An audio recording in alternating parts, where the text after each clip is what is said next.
Hi friends, నా పేరు శ్రీకాంత్. చాలామంది వాట్సాప్ న్యూ అప్డేట్లో కాంటాక్ట్స్ అనేది షో చేయడం లేదని చెప్తున్నారు.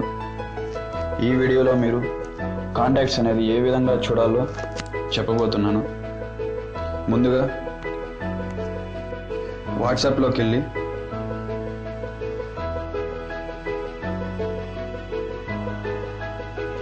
ఈ విధంగా హోమ్ పేజ్ ఓపెన్ అయిన తర్వాత టాప్లో సర్చ్ సింబల్ పక్కన చాట్ సింబల్ కనబడుతుంది ఫ్రెండ్స్. దానిపైన క్లిక్ చేయండి. ఇక్కడ మీ కాంటాక్ట్ లిస్ట్ మొత్తం కనబడుతుంది ఫ్రెండ్స్.